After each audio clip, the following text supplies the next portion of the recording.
Ang tingin ko ang mas mabigat na problema na dapat malaman ng Pilipino is nag-hemorrhage ang country. Pati yung PhilHealth nga na hindi sa gobyerno, contribution natin yan kasi kung magpa-hospital ka, noon yung may pambayad ka, depende sa ano mo, category yung rates mo.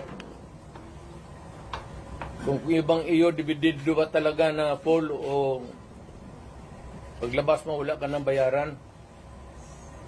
Yun ang ano noon, yung 16 billion na nilipat nila.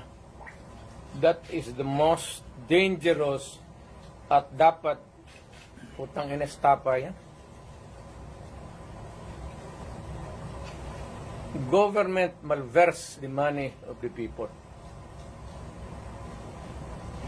Ginamit mo yung pera ng ano? And even Congress cannot do that. Trust fund yun eh. Galing inyo yun. Ako pati akin. Contribution yun natin para pag nagkasakit ka ng cancer, uterus, may pang-opera ka.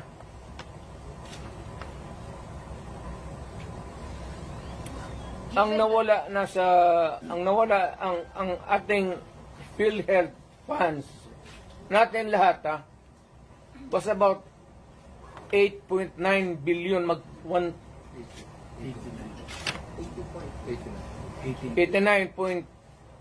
89 billion.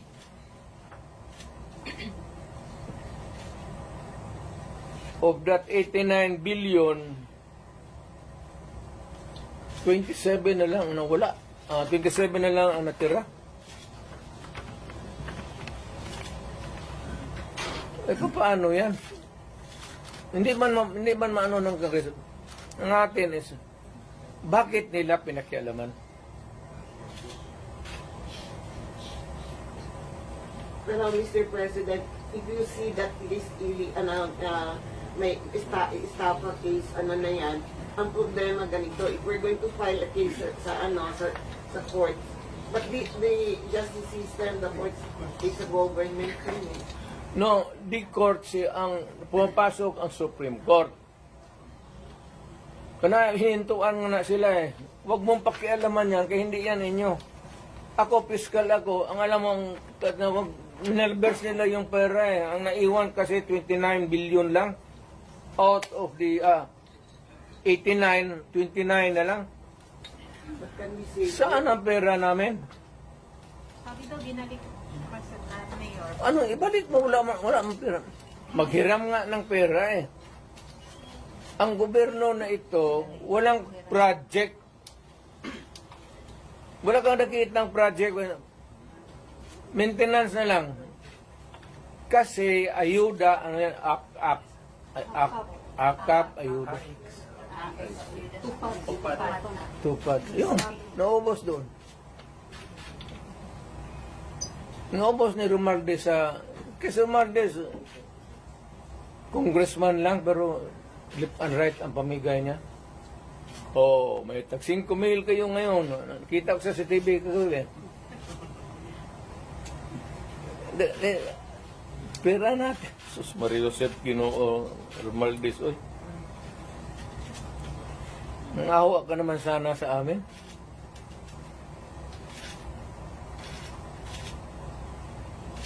Yung 89.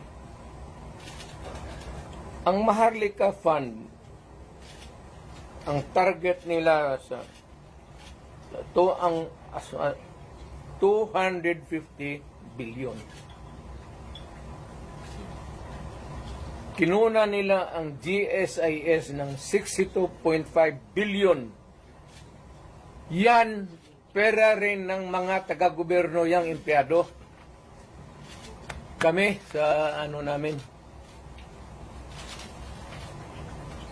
Sa mga trabahante yan, mag-housing loan ka, ito, kinuha, binigay para ayuda. Ang mga membro nito, hindi na makaloon, enrollment ng mga bata, mahirapan sila nito kasi magkakaroon ito ng anomaly sa flow ng